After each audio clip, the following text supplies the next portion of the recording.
जय श्री गणेश। शंखचूड़ की उत्पत्ति की कथा। सनत कुमार बोले कि हे मुनि, अब आप शंकर जी का एक और चरित्र प्रेम पूर्वक सुनिए और उसके सुनने मात्र से शंकर जी के प्रति दृढ़ भक्ति उत्पन्न हो जाती है। एक शंखचूड़ नाम का दानव था जो महावीर और देवताओं के लिए कंटक था, और शिव जी ने त्रिशूल से जिस प्रकार युद्ध भूमि में उसका वध किया, हे व्यास जी, उस पवित्र पाप नाशक तथा दिव्य चरित्र को आप अत्यंत प्रेम पूर्वक सुनिए।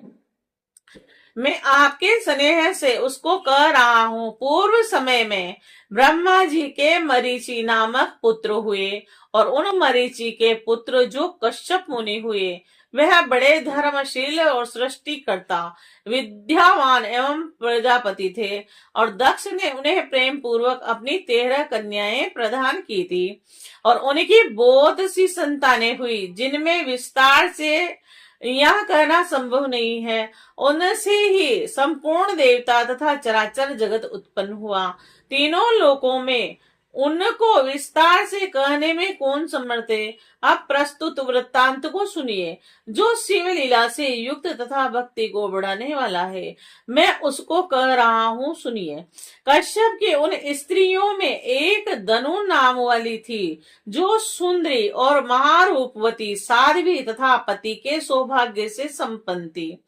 उस दनु के अनेक बलवान पुत्र थे, और हे मुने, विस्तार के भय से मैं उनके नामों को यहाँ नहीं बता रहा हूँ।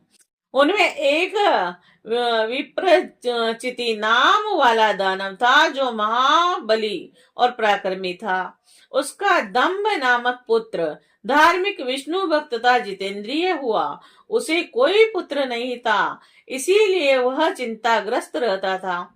उसने शुक्राचार्य को गुरु बनाकर उनसे कृष्ण मंत्र प्राप्त करके पुष्कर क्षेत्र में 1,00,000 वर्ष प्रयत्न घोर तपस्या की। उसने दृढ़ता पूर्वक आसन लगाकर शीघ्र काल तक कृष्ण मंत्र का जप किया। तपस्या करते हुए उस दैत्य के सिर से एक जलता हुआ दूसरा तेज निकलकर चारों ओर फैलने लगा, और उस तेज से सभी देवता, मुनि और मुनिगण संतप्त हो उठे, और इंद्र को आगे करके वह ब्रह्मा जी की शरण में गए। उन लोगों ने संपूर्ण संपत्तियों के दाता ब्रह्मा जी को प्रणाम करके उनकी स्तुति की, और व्याकुल होकर अपना वृत्तांत विशेष रूप से निवेदित किया। उसे सुनकर ब्रह्मा भी उन देवताओं को साथ लेकर उसे पूर्ण रूप से विष्णु से कहने के लिए वैकुंठ लोक गए, और वहां जाकर सबकी रक्षा करने वाले त्रिलोकेश विष्णु को हाथ जोड़कर प्रणाम करके विनम्र होकर वे सब उनकी स्तुति करने लगे। देवता बोले, हे देवेश, हम नहीं जानते कि किस तेज से हम सभी अत्यधिक संतप्त हो रहे हैं, और इसमें कौन सा कारण है, उसे आप बताइए। हे दीन बंधु, आप संतप चित्त अपने सेवकों की रक्षा करने वाले हैं।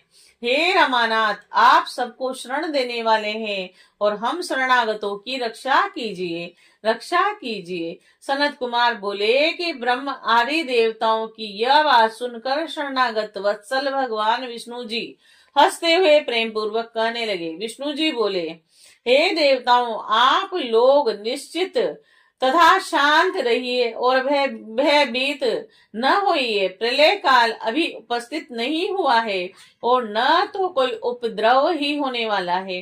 मेरा भक्त दंभ नामक दानव तप कर रहा है, और वह पुत्र चाहता है, और इसीलिए मैं उसे वरदान देकर शांत कर दूंगा। सनत कुमार बोले कि हे मुने, विष्णु जी के ऐसा कहने पर ब्रह्मा आदि वे सभी देवता धैर्य धारण कर पूर्ण रूप से स्वस्थ होकर अपने अपने निवास स्थान को चले गए। भगवान विष्णु भी वर देने के लिए पुष्कर क्षेत्र में गए, जहां वह दंभ नामक दानव तप कर रहा था, और वहां जाकर विष्णु ने अपने मंत्र का जप करते हुए उस भक्त को सत्तावना देते हुए मधुरवाणी से कहा, वर मांगो। तब विष्णु का वह वचन सुनकर तथा उनको अपने सामने खड़ा देखकर उसने महाभक्ति से उन्हें प्रणाम किया तथा बार बार उनकी स्तुति की। दंभ बोला, हे देव देव, हे कमल लोचन, हे रमानाथ, हे त्रिलोकेश, आपको प्रणाम है, मेरे ऊपर कृपा कीजिए। आप मुझे महाबली पराक्रमी, तीनों लोकों को जीतने वाला वीर, देवताओं के लिए अजय तथा आपकी भक्ति से युक्त पुत्र प्रदान कीजिए। सनत कुमार बोले कि दानवेंद्र के इस प्रकार कहने पर नारायण ने उसे वैसा ही वरदान दिया और हे मुने, उसे तपस्या में विरक्त कर वे अंतर्ध्यान हो गए। भगवान के अंतर्ध्यान हो जाने पर सिद्ध हुए तप वाला तथा पूर्ण मनोरथ वाला वह दानव उस दिशा को नमस्कार करके अपने घर को चला गया और इसके बाद थोड़े ही समय में उसकी भाग्यवती पत्नी ने गर्भ धारण किया और अपने तेज से घर को प्रकाशित करती हुई वह शोभा प्राप्त करने लगी।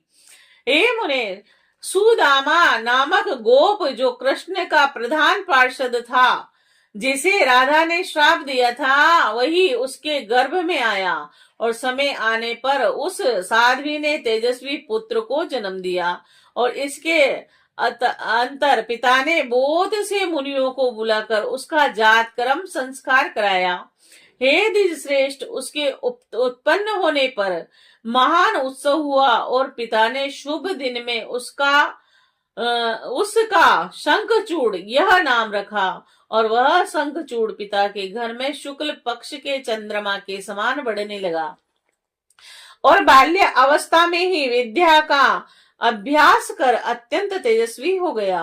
वह अपनी बाल क्रीड़ा से माता के हर्ष को नृत्य बढ़ाने लगा। वह सभी को प्रिय हुआ और अपने कुटुंबियों को विशेष प्रिय हुआ।